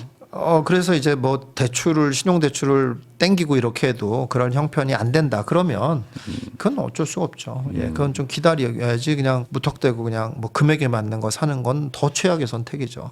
그러니까 그런 분들은 좀 이제 금액에 그러니까 투자성이 있는 걸 할 수 있는 최소한의 자금을 마련할 때까지는 좀 해야 되겠고 그거와 동시에 그러면 이제 그런 대상은 뭘 것인가에 대한 공부를 좀 많이 해야 되겠죠. 근데 아까도 말씀드렸듯이 고통 없이 얻어지는 게 없기 때문에 조금 시간이 걸리겠죠, 당연히. 그런 게 막 이렇게 뭐 누구나 너도 나도 다 얘기하는 그런 건 아닐 수 있기 때문에 공부를 좀 하면서 뭐 이제 우리가 이런 일을 해보면 참 더욱더 알게 되는 거지만 사실 이제 공부하는 사람들 입장에서는 제일 어려운 게 그런 거잖아요. 정보를 구분하기 어렵다는 거잖아요. 누구는 이게 좋다, 누구는 저게 좋다, 막 이런 걸 구분하기 어렵다는 거잖아요. 근데 생각해 보면은 그 어려움을 그냥 겪는 게 당연한 거예요. 그렇잖아요. 그 정도 어려움은 있으니까 돈 버는 사람이 소수인 거잖아요. 그러니까 그거를 나 이게 누구 말 들어야 될지 몰라 막 이러면서 성질 낼 게 아니라 그러면서 찾는 거예요. 그러면서 정말 누구 말을 들어야 되겠구나, 누구 말이 맞겠구나 이렇게 이제 아는 그 시간이 당연히 걸리잖아요. 근데 그 시간을 뭐 기꺼이 낼 생각을 하는 게 맞다고 봅니다.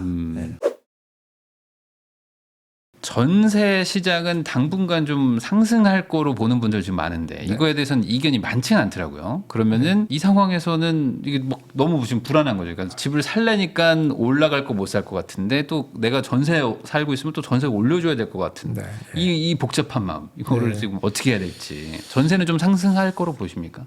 전세는 뭐 상승할 수밖에 없는 구조죠. 일단 기본적으로 평균만 봐도 한 10년 10년 서울의 10년 평균만 봐도 연간 8.5% 상승했습니다. 그러니까 엄청나게 상승한 거잖아요. 그러니까는 그 정도면 그러니까 5% 그것도 2년에 5% 제한하는 거잖아요. 네. 예, 그러니까는 벌써 8%면 17%가 상승한다는 거를 갖다 5% 그러니까 3분의 1로 제한한 거 그런 정도의 수준인 거잖아요. 냅두면 그 정도 3배는 올라간다는 얘기예요. 그러니까는 뭐 그러니까 3배라는 건 뭐 전체 금액이 3배라는 뜻이 아니라 상승률이요. 예. 네. 그러니까 그 정도 되는 그런 상황이기 때문에 평균이 그 정도인데 공급까지 없으면 그거보다 더 높을 수 있고 신축 같은 경우는 그거보다 더 높을 수 있다. 이런 걸 감안한다면 사실은 좀 마음이 급할 수 있는 상황입니다. 그렇기 때문에 제가 아까 말씀드린 것처럼 대출 풀로 받아가지고 전세로 시작하려고 하지 말아라라고 자꾸 하는 거예요. 왜냐하면 더 많이 오르거든요. 그게 네. 이자 뭐 좀 오르면 또 이자 내면 되지 이렇게 만만하게 생각할 일이 아니라니까요. 전세가 굉장히 많이 올라간다니까요. 그런 부분에 대해서 조금 심각하게 생각을 하고 시작이나 이런 것들을 그러니까 자기가 전세를 어디에 할 것인가를 조금 좀 보수적으로 결정을 해야 된다 이렇게 생각이 듭니다. 그러면 가장 피해야 될 게 지금 있는 돈에다가 전세 대출 왕창 받아서 내가 갈 수 있는 최고로 좋은 집에서 전세를 시작한다. 이게 그렇죠. 최악이겠네요. 네, 최악이죠. 근데 대부분 그렇게 하시거든요. 그러니까 대부분 돈 벌지를 못하는 거예요. 그래서 왜냐면 거기 그렇게 안 하면 너무 내가 여기서 살아야 돼 약간 이런 생각들을 가지시니까. 근데 이게 풀로 받으면 그래 이 정도는 살아야지 이 정도의 느낌이 좀 편안해지거든요. 재건축도 수리 잘하고 들어가면 굉장히 좋습니다. 깨끗해요. 깨끗하고 재개발도 빌라도 깨끗하게 수리하고 살면 좋습니다. 예, 살만해요. 요즘에는 이 신축 선호 이런 것들이 되게 강해지다 보니까 이 뭔가 고치는 것도 전세인데도 고치시는 분들이 좀 있어요. 요즘에는 전세인데도 일부러 그렇죠. 뭐 좀 고쳐서 저희가 쓸게요 하시는 분들. 그러니까 어찌 보면 부자로 가는 거랑 좀 약간 반대로 가는 거잖아요. 그렇죠. 이거는 어떻게든 좀 강조를 많이 하시네요. 그러니까 절대 그렇게 하지 마라. 전세를 좀 풀로 대출받아서 그렇죠. 전세 좋은 데서 시작하는 거는 아주 위험한 거죠. 어떻게든 낡은 데서 시작. 그렇죠. 왜냐하면 이렇게 상승세가 생각보다 굉장히 높다니까요. 이자로 커버할 수 있는 수준이 아니라니까요. 이제. 그러니까 살다가 뭐 4년 살고 또 막 또 쫓겨나가고 막 이런 것들을 또 반복하시는 그렇죠. 거를 하지 말라. 맞아요. 이게 처음에 전세로 약간 크게 시작하시는 분들이 항상 좀 뭔가 좀 꼬이는 것들이 좀 반복되는 것 같긴 해요. 많이 후회를 하게 되고 그러다 보면 이제 자꾸 이제 정책 자꾸 욕하고 세상이 왜 이렇게 됐는지 양극화 이런 거 자꾸 욕하고 뭐 이렇게 자꾸 되고 뭐 그러면서 청약만 계속 기다리고 앉아 있고 이렇게 되는 거죠. 그래서 그 청약이 돼도 문제예요. 근데 또 청약이 이제 돼도 몇백 대 1 뭐 뚫고 됐다고 하더라도 본인의 그런 뭐 직장이라든지 이런 거주 환경과는 매우 먼 곳에 이제 청약이 만약에 되면은 그것도 또 죽을 지경입니다. 일단 출퇴근하기 힘들지 뭐 그렇죠. 이제 이렇게 되면은 이게 뭐 행운이 온 건지 안 온 건지도 헷갈릴 수 있거든요. 그러니까 차라리 그런 것보다도 차곡차곡 이제 하나씩 시작하는 게 맞다고 봅니다. 최대한 뭐 매수를 해서 이제 소유권을 얻으시든지 뭐 돈이 안 된다 그러면 아주 그냥 저렴한 전세를 얻어서 돈 바짝 모아서 다음에는 가자 이렇게 생각하는 게 좋다고 말씀해 주신 것 같아요. 김사부님하고 이야기 나누고 있는데요. 그러면 이제 집을 살려고 하시는 분들 얘기로 조금 더 해보겠습니다. 아까도 이제 공급 부족하다 얘기는 계속 해주셨는데 또 공급량이 뭐 부족하다 말만 들었지 또 얼마나 심각한 거냐? 지금 현재 버전에서 한번 얘기해 주시면 좋을 것 같습니다. 심각합니다. 실제로 이제 전체적인 평균적으로 신축은 어느 정도 공급돼야 된다라고 보냐면 25만 정도. 그리고 30만이면 넉넉한 정도고요. 근데 이제 부동산 상승 개념으로 보자면 서울 수도권 이런 쪽에 좀 집중돼 있잖아요. 아무래도 서울 수도권으로 보자면은 더 심각해요. 사실은 서울 같은 경우는 평균 한 4만 8천. 이 정도쯤 공급이 돼야 되거든요. 근데 25년도에는 3만 4천 정도 예상돼 있고 26년도에는 9천, 27년도에 9천 이 정도 예상돼 있거든요. 지금 공급 물량이. 이거 어떻게 되겠냐고요. 경기도 같은 경우도 평균 한 10만 정도가 공급이 돼야 되는데 25년도에는 6만 9천, 27년도에는 8만 9천. 뭐 이것도 이제 다 모자라는 건 28년도는 1만 8천 이 정도거든요. 그러니까 한 절반도 안 되는 그런 수준까지도 이제 가는 건데 지금부터 이제 공급이 돼야지만이 3년, 4년 후에 뭐 이렇게 나오는 거잖아요.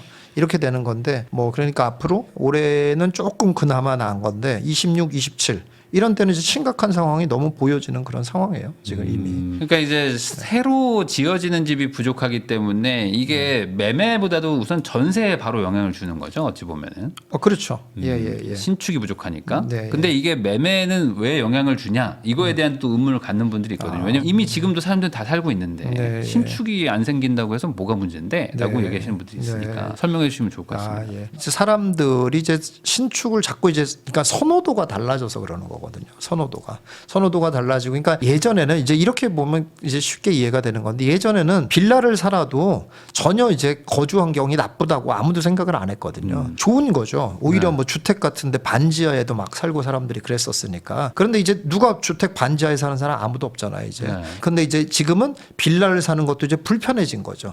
그리고 이제 그런 사람들이 다 이제 새 아파트로 이동하려고 하고 있고 아파트도 예전엔 굉장히 편했다고 생각했던 아파트가 세월이 오래되면 불편해지는 거고 그러니까 생활의 구조들이 바뀌잖아요. 그러니까 뭐 예를 들어서 이제 그런 이제 아파트에서 가장 구조가 바뀐 대표적인 게 이제 지하 주차장이잖아요. 네. 옛날엔 지하 주차장이 없다고 해도 하나도 불편함을 못 느꼈습니다. 근데 이제 지금은 차도 많아지고 지하 주차장 있는 차와 없는 차의 차이가 어마어마하잖아요. 그러니까 일단 지하 주차장이 없는 차는 엄청 더럽잖아요. 그렇지? 그러니까 관리하기가 어렵잖아요. 관리하기가. 이제 그런 게 너도 들었고 나도 들어오면은 그 눈 온 다음엔 다 들어온 거지. 이렇게 되면 상관이 없는데 누구 차는 깨끗하단 말이죠.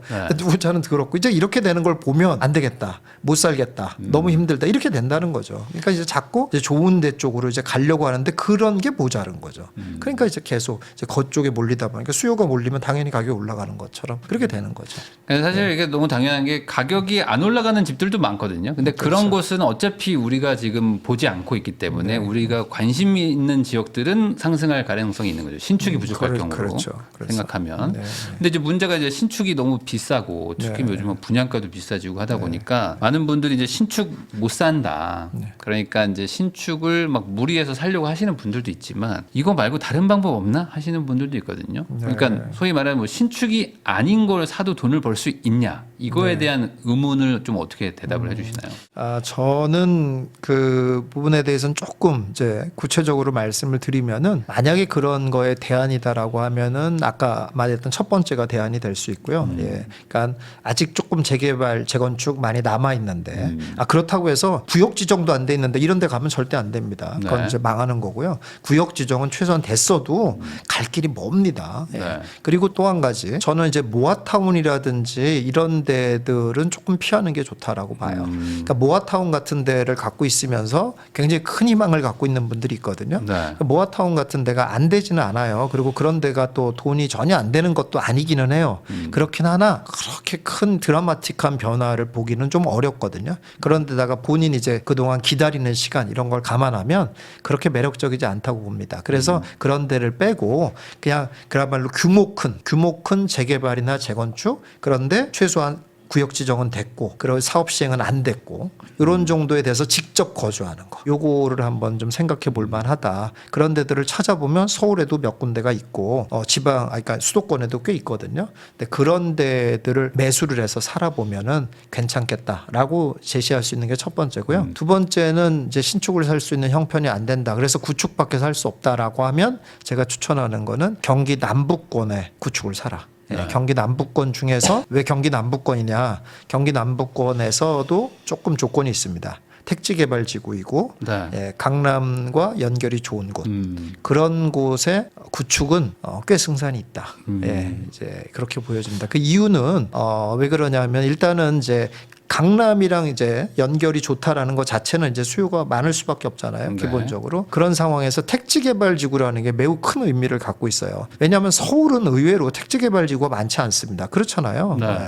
그렇기 때문에 다 이제 개별적인 개발들이고 또 서울은 강남을 제외하고 강북만 넘어가면 다 지형이 다 이렇게 안 좋습니다. 그렇잖아요. 근데 경기 남부권의 택지개발지구는 사실 그렇게 따지자면 그런 거에 비해서 굉장히 쾌적하게 도시가 형성이 돼 있잖아요. 여기서 여기서 이제 알아야 되는 아주 중요한 게 뭐냐면 이 신축이 굉장히 많이 올라간 이유가 사람들이 쾌적함에 대한 선호도가 높아져서 그런 거잖아요. 근데 이 쾌적함에 대한 개념이 더 넓어져 가고 있어요. 그게 무슨 말이냐면 이제 지역의 쾌적함까지도 사람들이 원하는 그런 시대가 됐다라는 거예요. 그러니까 다시 말해서 내 집만 쾌적하면 좋은 게 아니라 나 밖으로 나와도 이 내가 살고 있는 이 지역도 좀 쾌적했으면 좋겠어.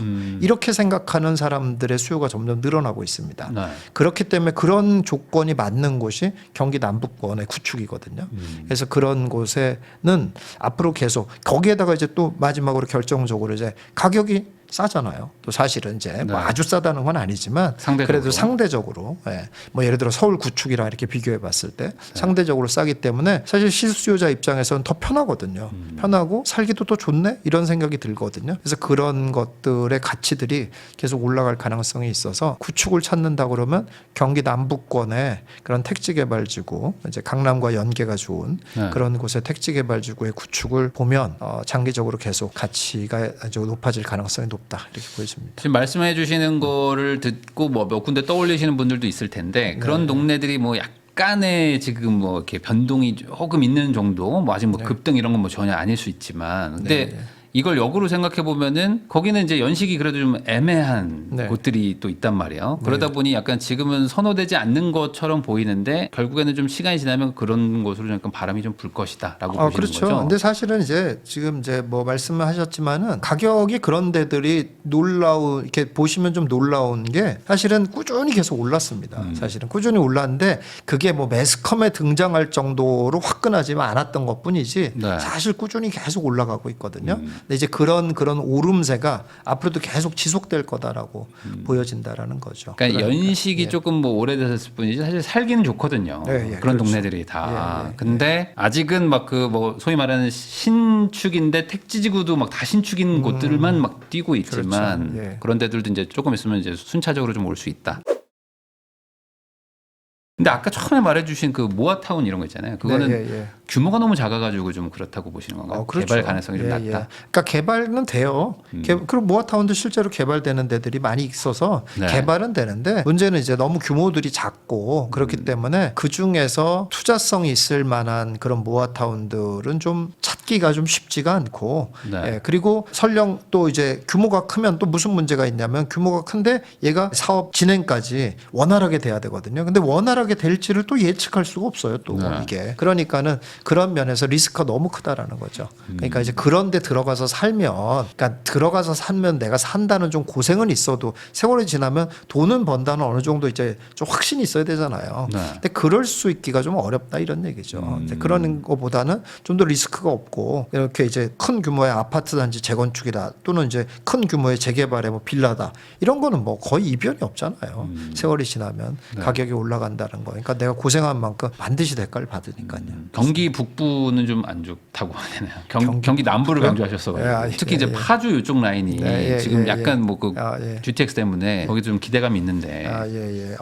파주는 괜찮죠. 파주는 괜찮다고. 파주는 다 괜찮지는 않고요. 당연히 이제 GTX가 되는 그 부분만 좋죠. 그 부분만 좋고 그 부분이 조금 퍼져나갈 가능성이 있죠. 근데 이제 퍼져나가는 게 확실치는 않거든요. 그래서 이제 GTX에 가까운 단지들은 꼽자면은 한 2개밖에 없어요, 사실은. 파주가 애매하게 좀 멀리 있어요, 다 공원이라는 그렇죠. 것 때문에. 그리고 사실은 이제 가까운 단지들이 많이 있죠. 많이 있는데 그건 다 이제 분양권이기 때문에 지금 상태가 그리고 거래할 수 없는 분양권. 이제 그렇기 때문에 만약에 그 거래가 되면은 때가 되면은 관심을 가져볼 만하고 지금은 근데 뭐 그때까지 기다릴 필요가 없고 그거보다는 조금 멀리 있지만 그래도 역세권인 단지가 2개가 있고 그리고 좀 범위를 넓혀서 따지면 한 2개 단지 정도가 더 들어오고. 거든요. 그러니까 4개 정도 단지가 있는데 뭐 굳이 투자로 보자면 4개는 뭐 다 볼 필요는 없다고 보여지고 그 2개 단지만 보면 되거든요. GTX 접근성이 좋은 걸로.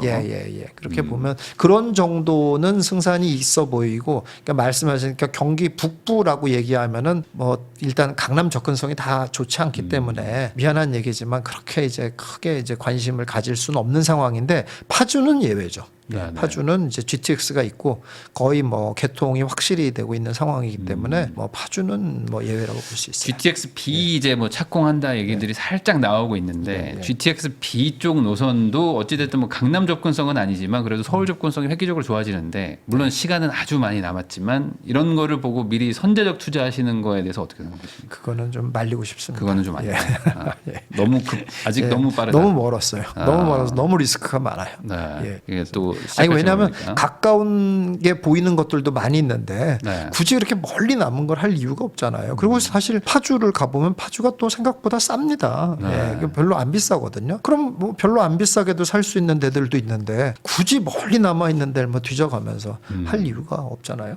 그렇습니다. GTX A는 삼성역 개통까지 조금 지켜봐야 된다고 보세요. 지금 가지고 계신 그럼요. 분들 있잖아요. 그럼요. 삼성역 개통까지 무조건 지켜야죠. 무조건 봐야죠. 근데 그게 이제 4년밖에 안 남았어요. 예, 삼성역 개통. 그러니까 뭐 늦어진다는 것까지 감안해도 5년이거든요. 네. 예, 그러면은 뭐 아주 뭐 거의 뭐 아파트 지어도 4년 걸리는데 3, 4년 걸리는데 이제 뭐 그건 뭐 거의 눈앞에 있다고 봐도 되는 거죠. 그래서 뭐 아주 뭐 GTX 얘기를 했으니까 이제 한 가지 얘기를 하자면 그 재밌는 현상이잖아요. 동탄에서 GTX가 개통이 됐잖아요. 네. 동탄에서 수서까지 개통이 됐는데 막상 뚜껑을 딱 열어보니까는 이용객들은 너무 없더라는 거죠. 예, 너무 없는데 그럼에도 불구하고 동탄 집값은 엄청나게 올랐거든요. 그렇잖아요. 근데 거꾸로 저쪽에서 GTX 북쪽을 개통을 했더니만 서울역까지 개통됐잖아요. 이용객들이 너무 많은 거 예상보다. 네. 너무 많은데 집값은 가만히 있단 말이죠. 지금. 네. 예, 그런 상황이거든요. 저는 이제 오히려 이런 게 기회라고 봅니다. 이제 근데 그 서울역에서 삼성까지만 개통이 되면 완전히 이제 정말로 대변혁이 일어날 거다라고 보여지기 때문에 그런 측면에서 파주 같은 데를 지금쯤 보는 거는 아주 좋다라고 봅니다. 사실 GTX A는 삼성역 개통이 메인인데 아직 메인 이벤트는 시작되지 않았으니까 이런 것들도 고민해 보시면 좋을 것 같고요. 그러면 이제 그 김사부님 얘기를 좀 정리를 해보면은 조금 시간이 좀 지나면 이제 지금처럼 막 신축 선호도는 어쨌든 한계가 있으니까 공급에 한계가 있으니 약간 덜 신축으로 좀 퍼져나갈 것이다. 그러니까 얼죽신의 이 트렌드는 약간 좀 조금 완화될 것이다. 이렇게 해석을 해도 되는 걸까요? 아니면 이건 이거대로 계속 간다고 보세요? 그렇게 얘기한 적은 없는데.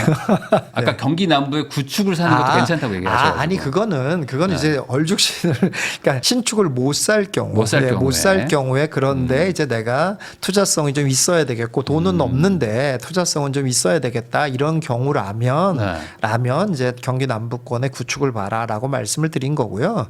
이제 얼죽신이라든지 뭐 살 수 있다면 신축을 사면 해야 된다. 그럼요. 살 수 있으면 신축을 사는 게 당연히 성장세도 더 크고 변함이 없을 거다라고 봅니다. 똘똘한 한채 현상도 바뀌기는 좀 어렵다고 보여져요. 이제 그게 왜 그러냐면 그것도 생각해보면 그게 다 이제 취득세가 불러온 일이긴 하거든요. 사실은. 그러니까 취득세를 이렇게 만들어 놓으면 안 되는 거거든요. 취득세를 이런 식으로 그야말로 세 채 이상 가지고 있는 사람은 거의 완전 죄인 취급이잖아요. 예, 그렇게 돼서는 그러니까 자꾸 똘똘 죄인 취급하는데 어떻게 해요? 어쩔 수 없잖아요. 이거 내 돈 다 몰아가지고 지금 뭐 제일 비싼 거 사야 되고 50억 갖고 있는 사람도 내 돈 다 몰아야 되고 뭐 70억, 80억 이렇게 계속 몰리니까 가격이 올라갈 수밖에 없는 이런 구조잖아요. 그래서 취득세가 변해야 되는데 정치적인 문제 때문에 이게 변할 가능성이 없어 보여요. 지금 이제 토지거래 허가제 풀고 뭐 이러는 것도 그러니까 애초에 묶은 거 자체가 문제였는데 이제 와서는 이미 묶은 상태에서는 어쩔 수가 없는 상황이라는 거죠. 그나마 차선인 거죠. 묶은 채로 냅뒀어야 된다는 거죠, 사실은. 그런데 그런 것처럼 취득세도 그런 거예요. 사실은 묶은 거 자체가 잘못인데 이미 묶여 있는 상태에서는 지금은 취득세를 서울 수도권에 있는데 취득세를 풀어줄 가능성은 거의 없다 이렇게 보여집니다. 그렇게 되면 어쩔 수가 없어요. 그러면 지방을 풀어주면은 약간 좀 갈까요? 그러니까 좀 이런 얼죽신의 그 트렌드가 조금 약해질까요? 지방을 확 풀어준다고. 그러니까 그러기도 어렵다는 얘기예요. 얼죽신, 그렇죠. 그러니까 지방 부동산을 좀 살리는 역할까지는 할 수 있지만 똘똘한 한 채 선호 현상 이런 것들이 없어질 가능성은 없다라고 봐요. 그러면 취득세가 완전히 환원돼서 과거처럼 1.1에서 뭐 3.5% 내는 그런 다주택도 상관없이 풀어진다면 지금의 얼죽신은 많이 좀 그럴 수 있죠. 그거는요. 그럴 수 있죠. 그거는 이제 얼죽신보다는 똘똘한 한 채 현상. 이것이 좀 줄어들 수 있죠.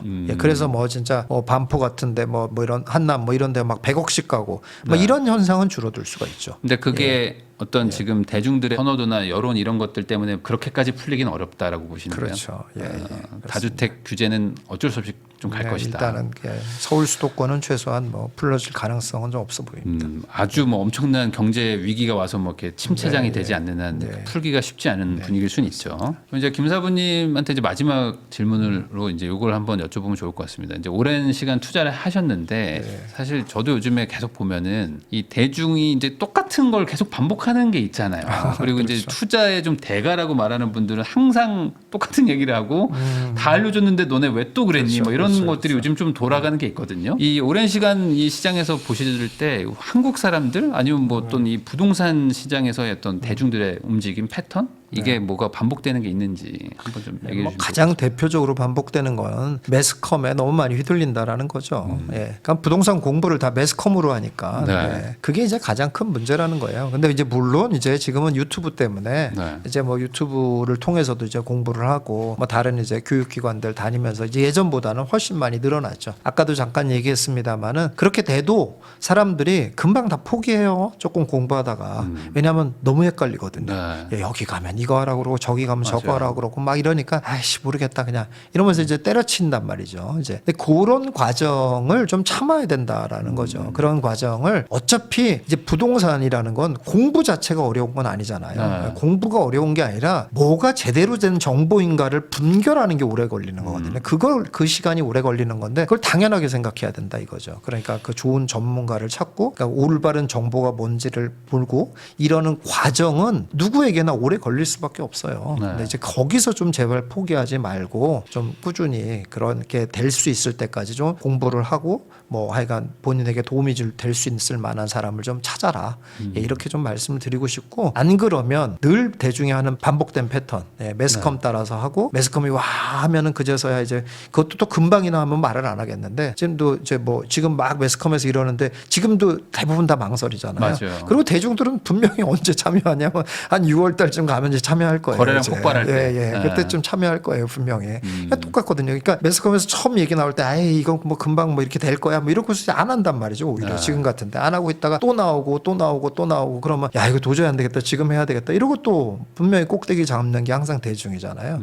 매스컴을 통해서만 맨날 공부하려고 하니까 그런 현상을 반복하는데 그렇게 되면은 맨날 진짜 소위 말하는 설거지하다가 끝난다. 그러니까 제발 좀 매스컴에 의존하는 그런 습성을 좀 벗어나서 독자적으로 이제 판단할 수 있는 그런 능력을 좀 키우려고 노력을 해봐라 이렇게 권하고 싶습니다. 그러면 이제 뭐 마지막으로 이제 영상 이제 마무리하는 요 시점에서 지금 이 시장에 참여하고 있는 분들, 뭐 부동산은 뭐 이래나 저래나 다 참가자들이니까 이분들한테 어떤 조언 한마디 해주시면 좋을 것 같습니다. 지금 요 대목에서는 제가 좀 많이 해드리고 싶은 말이 뭐냐면은 좀 포트폴리오를 좀 변경하는데 좀 신경을 좀 써라라고 말씀을 드리고 싶어요. 그래서 어차피 이제 취득세가 제한적인 상황이고 그게 좀 풀릴 수가 없는 상황이라면 결국 방법은 뭐밖에 없냐면은 팔아서 사는 방법밖에 없잖아요. 근데 이제 그 부동산 시장에 좀 이렇게 경험을 갖고 있는 사람들은 이런 경험을 갖고 있어요. 어차피 오를 때 같이 오르고 떨어질 때 같이 떨어지더라. 그러니까는 본인이 갖고 있는 게 웬만큼 게 아주 나쁜 게 아니면은 그냥 뭐 그래도 냅둬도 그냥 계속 올라가더라. 이런 생각들을 갖고 있는 분들이 또 꽤 있거든요. 근데 그것도 틀린 말은 아닙니다. 웬만큼 좋은 것들을 갖고 있는 건 같이 올라가는 건 맞습니다만은 그래도 조금 더 성장성이 더 높게 가는 것들이 반드시 있거든요. 그리고 아까 우리가 쭉 얘기한 것처럼 트렌드도 변하고 사람의 그런 생각들도 예전보다는 점점 변하고 이런 것들이 많잖아요. 가장 대표적으로 제가 자주 하는 얘기입니다만은 한강 조망권 같은 거 그런 것들이 과연 30년 전에 한강 조망권이 있었을까요, 없었을까요? 제가 이런 거 많이 물어보거든요. 옛날에 없었을 것 같지만 있었거든요, 옛날에도. 그런데 차이가 많지 않았었죠. 근데 그게 이제 점점 차이가 커진 거잖아요. 이제 그런 것처럼 이런 트렌드들이 있기 때문에 그런 거에 맞는 것 쪽으로 옮겨가려는 노력들을 좀 해야 되거든요. 그래서 이런 타이밍에 조금 포트폴리오를 내가 좀 더 성장성 있는 거로 좀 바꾸려고 하는 노력들을 좀 해야 본인의 재산을 좀 더 적극적으로 불릴 수 있는 방법이 된다. 이렇게 말씀드릴 수 있을 것 같습니다.